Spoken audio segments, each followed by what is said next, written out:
और सब्सक्राइब करना ना भूलें। बहुत बड़ा ही धमाका हो गया है। बहुत बुरी खबर है। अनुपमा सीरियल में आने वाला एक नया ट्रैक। एक्चुअल में फ्रेंड्स, यहाँ पे डिम्पी की डेथ हो चुकी है और हर कोई घर में सिर्फ और सिर्फ आद्या को एक्यूज़ कर रहा है। मासूम आद्या पे हर कोई इल्ज़ाम लगा रहा है क्योंकि हर कोई रिवेंज लेना चाहता है अनुपमा पे। वो लोग कह रहे हैं, जैसे तोशू पाकी कहते हैं, अगर यही हम होते तो आप तलवार निकाल लेती, लेकिन कैसे अब अपनी बच्ची के लिए आप उसको सेव कर रही हैं। अगर सेम गलती हमने किए होते, बोले सगे होते हुए भी हम आपकी सगी औलाद नहीं है। अनुपमा बहुत कोशिश करती है कि वो आद्या को डिफेंड करे, लेकिन वो लोग एकदम चढ़ जाते हैं। यहाँ पे आद्या इतना सुनने के बाद बेहोश हो जाती है। डॉली तो आद्या पे इतनी तलवारें चला रही है, इतनी ज़बान दराजी कर रही है अनुपमा के साथ कि आद्या ने क्या क्या नहीं किया है। डिम्पी को ढकेलने वाली वही है।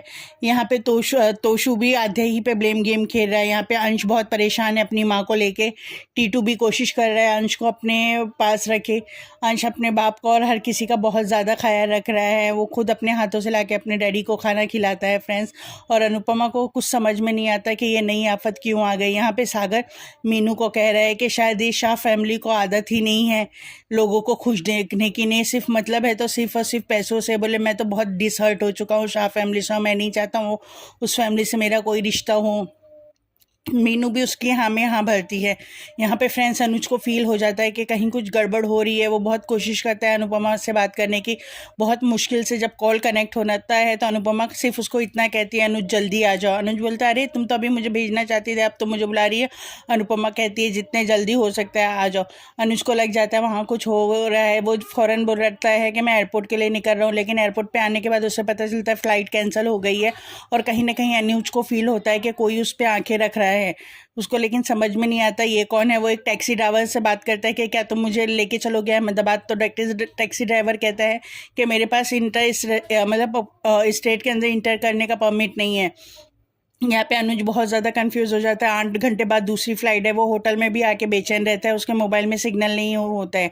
उतने में अंकुश आके अनुज से मिलता है। वो अनुज बोलता है, ओह तो तुम मेरे पीछे थे। तो अंकुश कहते हैं, नहीं नहीं मैंने तो अभी फ्लाइट से देखो डायरेक्ट आया हूँ। वो उसे अपना बोर्डिंग पास दिखाता है। बोलता है, मैं तुमसे माफ़ी मांगने आया हूँ।